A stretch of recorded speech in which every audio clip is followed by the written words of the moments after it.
नमस्ते बच्चों, my self Jaiswal sir. हम पढ़ रहे हैं class 10th mathematics arithmetic progressions. Last class में हमने एक्सरसाइज 5.1 कंप्लीट कर ली थी। Now we will move ahead from 5.1 with the formula of nth term of an AP. So formula for nth term of AP.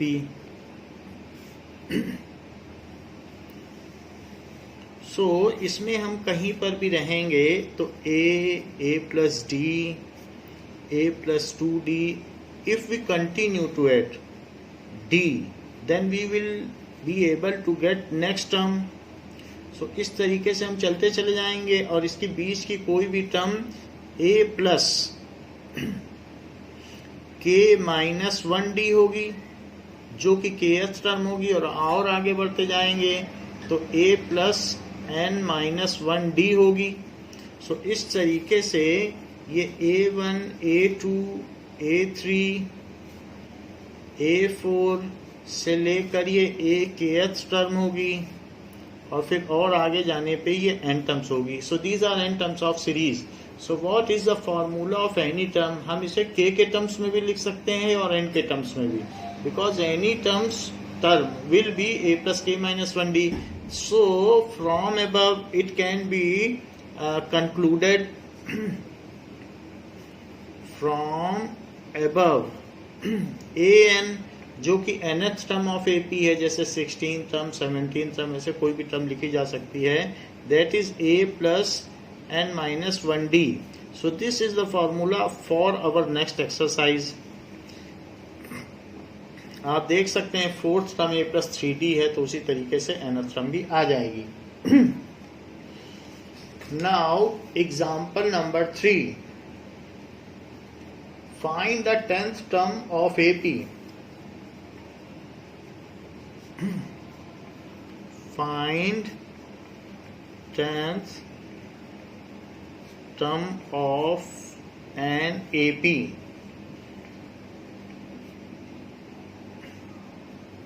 Two 7 12 ऐसे दिया गया है, तो यहां से आप ये पता कर सकते हैं AP तो दिया ही गया है, तो सोल्यूशन में what is the value of A? 2।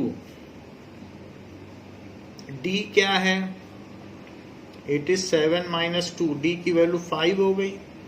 AP दिया है तो किसी को किसी से सब्ट्रैक्ट कर दें आप, A3 minus A2 कर दें या A2 minus A1।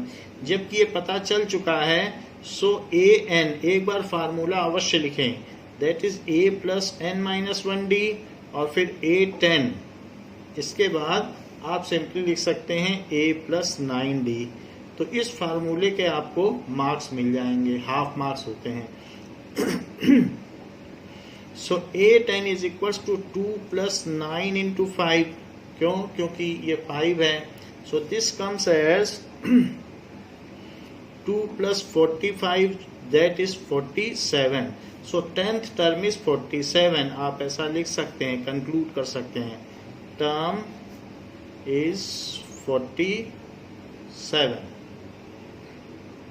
Now next is example 4। तो एग्जाम्पल 4 देखिए।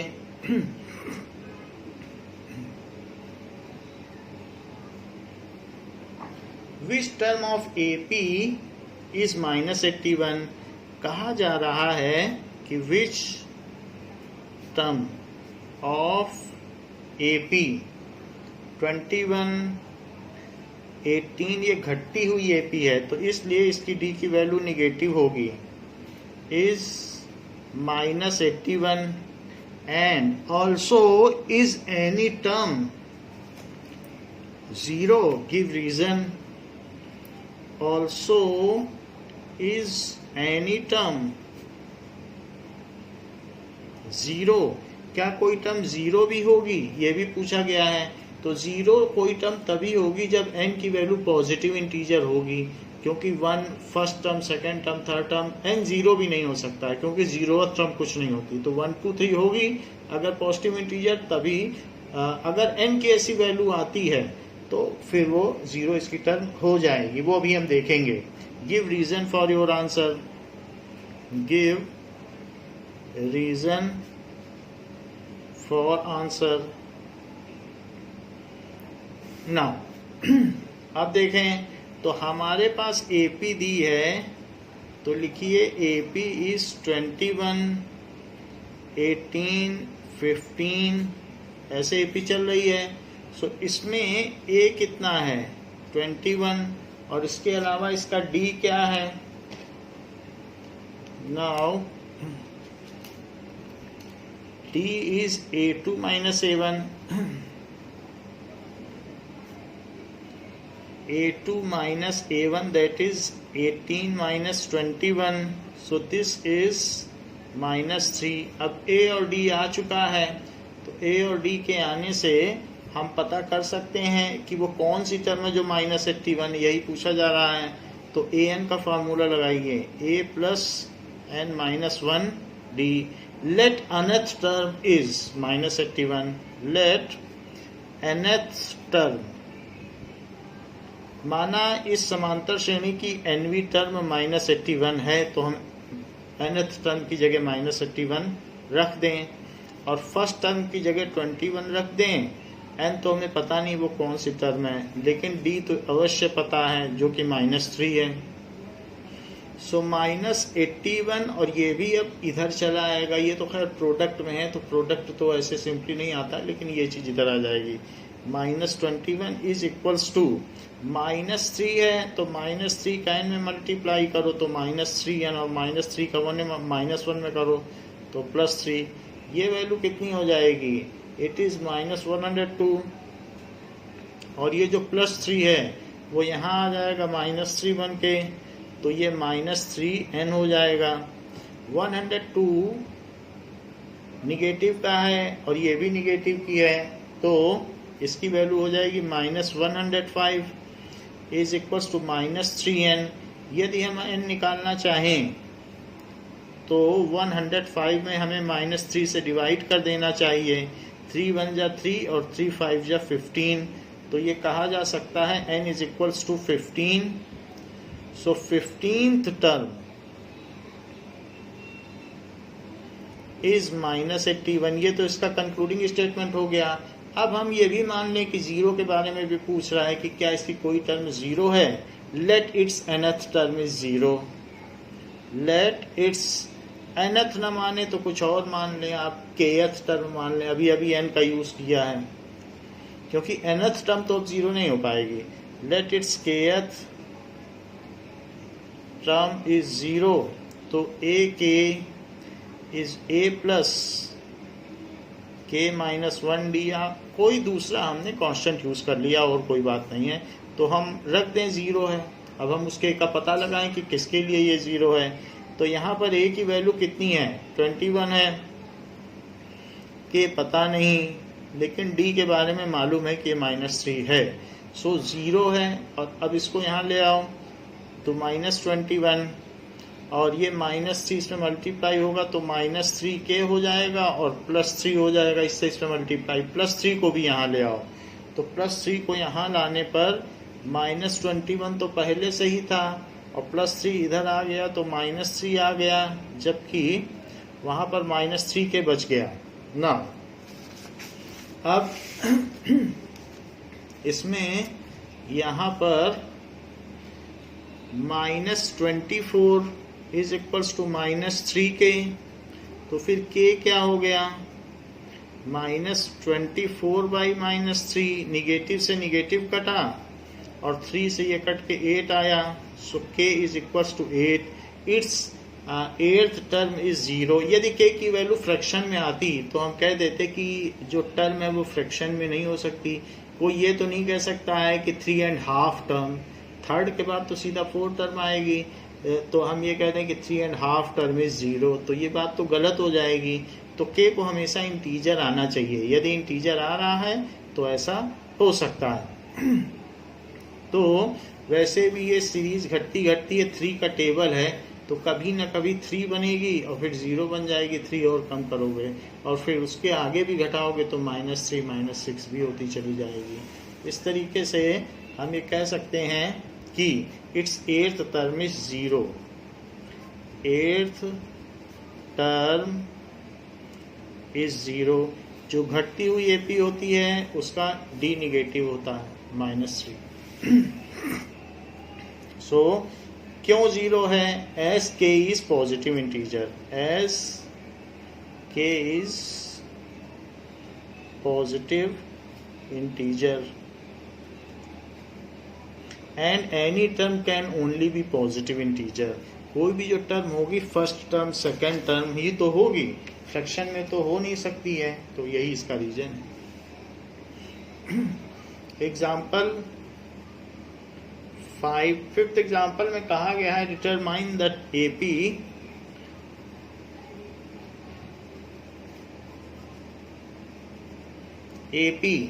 whose third term is 5, whose third term, उस समांतर श्रेणी की गणना करिए जिसकी तीसरी टर्म 5 है एंड 7th टर्म इज 9 और जिसकी 7वीं टर्म 9 है। Now we have to find out that AP, और ये हमें जो चीजें दी गई हैं उनका यूज करो। That is A3 is equals to 5, but हम A3 का फार्मूला जानते हैं, A + 2D होता है, तो इसका फार्मूला यहाँ लिखो 5। और ये भी बात दी गई है कि A7 इज 9, हम A7 का भी फार्मूला जानते हैं, A + 6D होता है। तो ये हमारी फर्स्ट इक्वेशन हुई और ये सेकंड इक्वेशन हुई। सेकंड इक्वेशन इसी के नीचे आप लिख लें और इसको एलिमिनेशन मेथड से सॉल्व कर लें। तो हमने सेकंड इक्वेशन इसी के नीचे लिख दी है। यदि हम एलिमिनेशन मेथड से सॉल्व करेंगे, सेम टर्म है, सेम कोफिशिएंट है, बट साइन सेम है, तो हमें सब्ट्रैक्ट करना पड़ा। तो यहाँ पर -4D आया और यहाँ पर -4 आ गया, तो यहाँ से हम D की वैल्यू निकाल सकते हैं। D की वैल्यू -4/-4 हुई तो 1 हो गई। D के आ जाने के बाद हम A की वैल्यू भी निकाल सकते हैं, D डालिए। So put D is equals to 1 in A + 2D is equals to 5, किसी भी एक में डाल दो। So A + 2 × 1 is equals to 5। So A + 2 is equals to 5, तो A की वैल्यू 3 आ गई। तो अगर हमें A और D का पता हो तो हम किसी भी AP की गणना कर सकते हैं। So it is this, so we can compute the AP। नाउ what is now AP is now A plus D, A plus 2D is desired AP, will form AP। तो हम ये सारी वैल्यू रखते चले जाएं। A की वैल्यू 3 और 3 + 1, 3 + 2 × 1 will form AP। so 3, 4 और 3 + 2 क्या हो जाएगा बताइए? so 3, 4 और 5, तो यहाँ पर 3, 4, 5 आ गया। तो is desired AP, ये क्या बन गई? यहाँ पर डॉट लगा के 3 वो भी लगा दो, is desired AP। इस तरीके से हमने AP निकाल ली। एग्जाम्पल 6 देखिए, 6 में क्या कहा गया है? एग्जाम्पल 6 में check whether 301 is the term of the list of numbers. ये बताया गया है कि क्या 301 इसमें की कोई टर्म होगी। Check whether 301 is a term of the list of numbers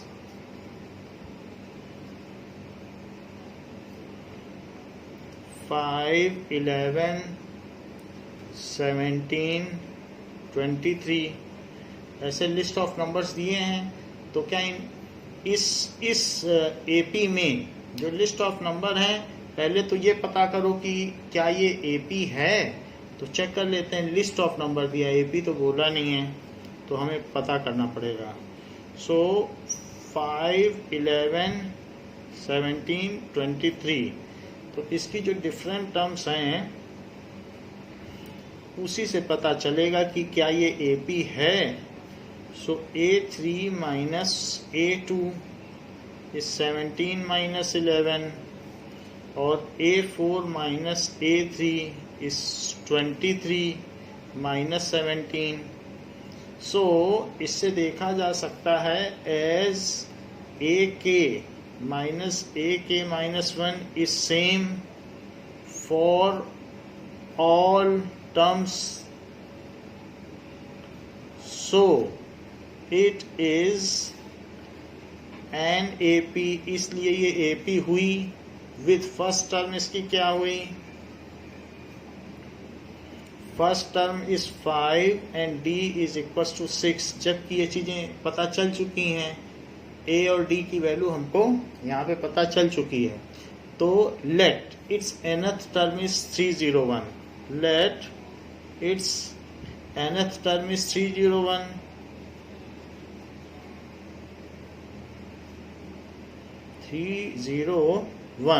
तो 301 लिख दी। लेकिन हमको nth टर्म का फार्मूला पता है, तो हम उससे पता कर सकते हैं कि क्या ये हमको ये मालूम है कि an कितना दिया है। हमने मान लिया है nth टर्म 301। अच्छा, A की वैल्यू कितनी है 5 और D की वैल्यू हमने कितनी निकाल ली है 6। ये सारी चीज़ें हमको पता चल चुकी हैं, हमने nth टर्म को 301 माना है। तो an is equals to A plus, तो 301 इज इक्वल्स टू 5 प्लस ये 6, तो यहाँ पर अब 5 इधर ले आओ, is equals to n minus 1 into 6। ऐसा करने से ये 296 आ जाएगा और n माइनस 1 इंटू 6, यदि 6 से इसमें डिवाइड कर दिया जाए तो n माइनस 1 आ जाएगा और 6 तो 6 चौको 24 और फिर उसके बाद 50, दैट इज इक्वल्स टू, ये कटेगा तो नहीं, 2 से काट देते हैं, 2 3 2 1 जा 2, 2 4 जा 8 और 2 4 जा 8 और फिर कितना बचेगा 16, तो 8 आ गया, 148/3 आ गया। सो 148/3, और जबकि उधर n माइनस 1 बचा है, वो प्लस 1 भी इधर ले लो तो वहाँ n बचेगा। अब इसका LCM ले लो, सो 148 प्लस 3, ये चीज़ आ गई। तो यहाँ पर ये कितना हो जाएगा 151/3, so it is fraction. So as n is in fraction, कोई भी टर्म फ्रैक्शन में तो नहीं हो सकती है।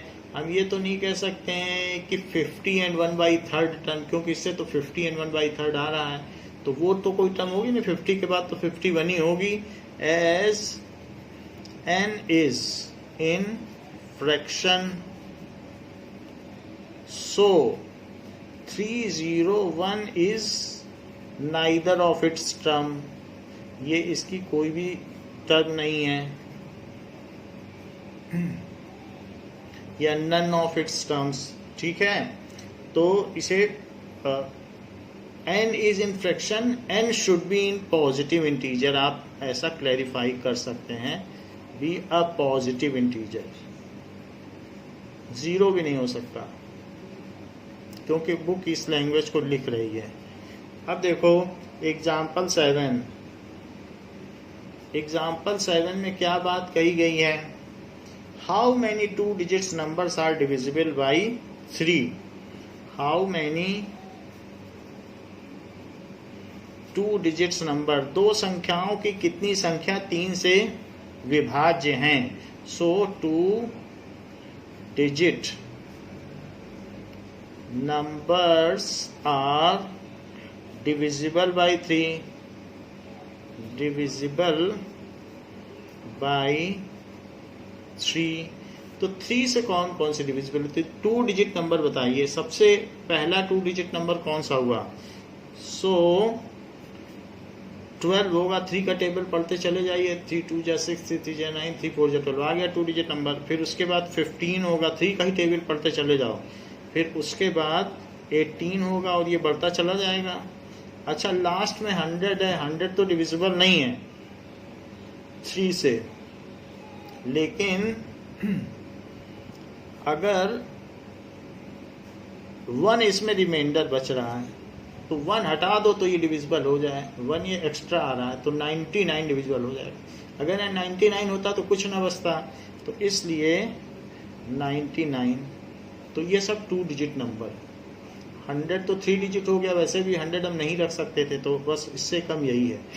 तो अब यहाँ पर A कितना है 12, D कितना है 15 माइनस 12 जो कि 3 है, और मान लें लेट n, हमें ये पता नहीं है कितनी संख्याएं हैं, let an is 99, let an is 99। अगर हम ऐसा मान लें तो ये पता चल जाएगा कि द AP कंटेन्स n टर्म्स, where AP contains n terms, और उसकी nth टर्म यानी आखिरी लास्ट टर्म जो है ये, वेयर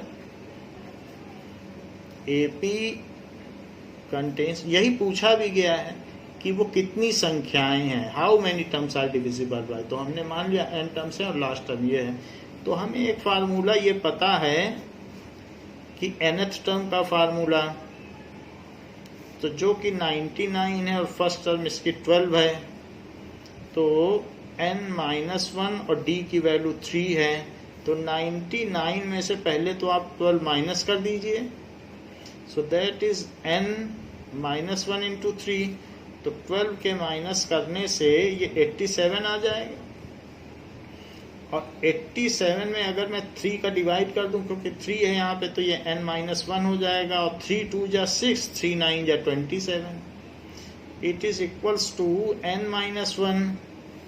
तो 29 और plus 1 is equals to n, so 30 is equals to n. So there are 30 2 digits number which are divisible by 3. There are 30 2 digit number, 2 अंकों की 30 संख्याएं हैं जो कि numbers which are divisible by 3। तो ऐसा है। एग्जाम्पल 8 देखिए क्या कह रहा है, find the 11th term from the last term of AP। So 11th term from the last term, तो इस क्वेश्चन को हम लास्ट में करेंगे, सबसे लास्ट में। इससे कंसर्न और भी क्वेश्चंस हैं तो हम तब देख लेंगे, अभी हम आगे बढ़ जाते हैं। We will solve 9th question। 9th question में क्या दिया गया है, a sum of 1000 is invested at 8% simple interest per year। A sum of rupees 1000 is invested at 8% simple interest, यानी हर 100 रुपए पे आपको हर साल 8 रुपए एक्स्ट्रा मिलेगा। इंटरेस्ट ऐसा है per year. So calculate interest at the end of each year. Calculate interest at the end of each year, end of each year, हर साल के अंत में आपका कितना इंटरेस्ट हो गया। Do these interest form an AP, डू these interest from AP, तो ये भी पूछा गया if so find the interest at the end of 30 years। यदि वे AP बना रहे हैं तो उसमें आप ये पता, now if they form AP, यहां तक तो बात हो गई कि क्या ये AP बना रहे हैं। If so then find the interest at the end of 30 years। if so then find the interest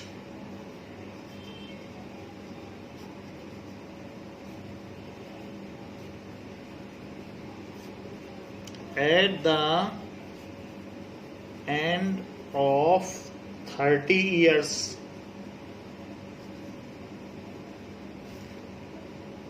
making use of the fact, making use of the fact जैसा कहा गया है। तो कई चीजें इसमें पूछी गई हैं। जो सिंपल इंटरेस्ट का फॉर्मूला है वो क्या होता है। Simple interest is equals to PRT by 100। ये आता कैसे है, ठीक है। For each 100 rupees, for each rupees 100 we get in 1 year। ये आपके बताने के लिए सवाल का पार्ट नहीं है। For each rupee 100 we get in 1 year is equals to R rupees। R rupees हम पाते हैं रुपीज आर। हर 100 रुपए पे मान लो 8 रुपए पा रहे हो, किसी पे 5% इंटरेस्ट हो तो 5 रुपी पा रहे हो, तो हर 100 रुपए पे आप 8 रुपी पा रहे हैं। तो फॉर ईच 1 रुपी आपको कितना मिलेगा एक साल में। तो 1 रुपी के लिए R/100 मिलेगा, unit factor method. So for each P rupee, अगर आपने P प्रिंसिपल अमाउंट लगाया है, we get in 1 year। So P से मल्टीप्लाई हो जाएगा। और for each P rupee we get for T years। यदि आपने उसे T years के लिए डाला है, एक साल नहीं ज्यादा के लिए डाला है, तो अब T से और मल्टीप्लाई हो जाएगा। जब एक साल में इतना इंटरेस्ट तो T साल में, तो P R और T और भी आ जाएगा। सो इस तरीके से ये फार्मूला बन जाता है कि वी गेट इंटरेस्ट, ठीक है, इन 1 year। यहाँ आप इंटरेस्ट और लिख लें, इंटरेस्ट, तो इंटरेस्ट इन 1 year इतना हो जाता है। सो सिंपल इंटरेस्ट का यही फार्मूला है। अच्छा, जबकि ये हमें पता चल चुका है, तो interest at the end of 1 year, interest at the end of 1 year is equals to, principal amount हमने 1000 रुपए डाला था, जबकि रेट ऑफ इंटरेस्ट 8% था और हमने एक साल के लिए हम इंटरेस्ट निकालना चाहते हैं। सो दिस इज, हमको इसमें 80 रुपीज मिलेगा। Interest at the end of 2 year। तो सवाल यहाँ से शुरू होता है, आपका पिछला वाला कुछ नहीं है, ये आपकी जानकारी के लिए है, समझाने के लिए कि होता क्यों ऐसा। So at the end of 2 year is PRT/100। तो ये 8 2 जा 16 और इंटू 10 कर दो तो 160 रुपी हो जाएगा। और interest at the end of 3 साल के बाद आपको कितना पैसा मिल जाएगा। अगर मान लो उस प्रिंसिपल अमाउंट को 3 साल के लिए आपने बैंक में पड़ा रहने दिया, तो आपका कितना हो जाएगा, 8 3 जा 24 और 24 में 10 का मल्टीप्लाई करो तो 240। सो ये जो चीज हो गई, सो ₹80, ₹160, ₹240, ये है। दीज आर, ये जो भी हैं ये है फॉर्म से सीक्वेंस, ये सीक्वेंस तो बना रहे हैं, वो सीक्वेंस का हम पता कर लेंगे। क्या ये AP है? Now A2 minus A1 is 160 minus 80 जो कि 80 है, और A3 माइनस A2 भी 80 है। सो AK minus AK minus 1 is same for all terms, so it forms an AP। जो above progression है वो forms an AP with first term is equals to rupees 80 and common difference is rupees, वो भी rupees 80 है तो वो भी rupees 80 हो गया। अब जबकि ये हमें पता चल चुका है तो वो कह रहा है ये फॉर्म्स ए सीक्वेंस विच, इससे हमें क्या पता चलता है? Which are the interest after subsequent years, which are the interest of subsequent years starting from after 1 year, which are the interests of subsequent years starting from after 1 year। तो ये चीज हमने बता दी कि इसका मतलब क्या है, कि इसका ये मतलब है कि ये क्या है। तो और ये भी बता दिया कि AP है। तो हमको पूछा जा रहा है A30, so interest at the end of 30 year, तो आफ्टर 30 ईयर, सो इंटरेस्ट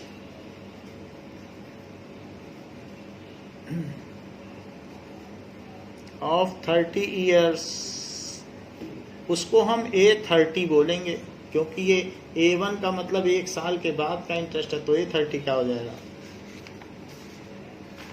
ये हो जाएगा 30 इयर्स के बाद का इंटरेस्ट। तो AN क्या होता है? तो पहले फार्मूला लिख लें, फार्मूला लिखना जरूरी है। So AN is equals to A plus N minus 1D, A plus N minus 1D, जहां पर A30 फिर क्या हो जाएगा? A plus 29D, so A30 हो जाएगा। अच्छा ये भी 80 था और ये भी 80 था, तो यदि हम 80 को कॉमन ले लें तो 1 प्लस 29 अंदर हो जाएगा। तो 80 अंदर रहने दें और अंदर 30 लिखें और 3 से इसको मल्टीप्लाई कर दें, तो 8 3 जा 24। So interest after 30 years will be rupees 2400।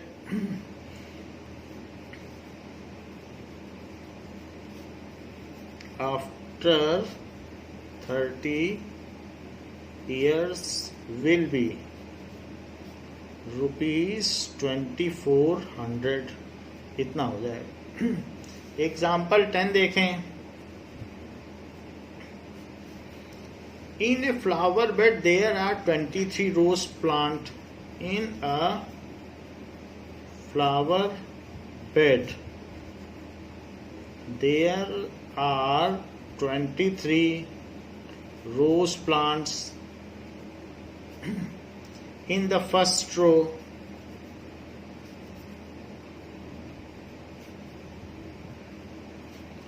"21 in the second, in the second, 19 in the third,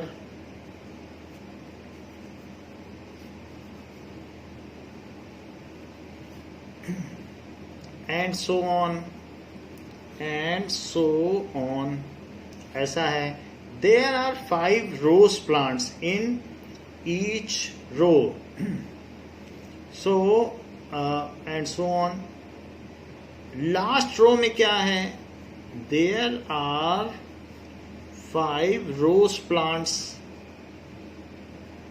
in last row, ऐसा है. So how many rows are there in the flower bed? How many, कितनी पंक्तियां हैं, are there in flower bed, उस फुलवारी में आपको ये बताना है कितनी पंक्तियां हैं. जबकि पहली पंक्ति में ये बताया गया है कि मान लीजिए पहली पंक्ति में बहुत सारे फूल हैं, तो दूसरी पंक्ति में उससे कुछ कम फ्लावर्स हैं, फिर उससे नेक्स्ट वाली में उससे कम है, तो ऐसे ऐसे है, ये चलता चला जा रहा है. और लास्ट वाली में सिर्फ 5 हैं ऐसे. तो आपको बताना है कि how many rows are there, number of rows. So number of rows, so ये जो चीज दी गई है, तो number of flowers in subsequent rows, number of flowers in subsequent rows starting from first row.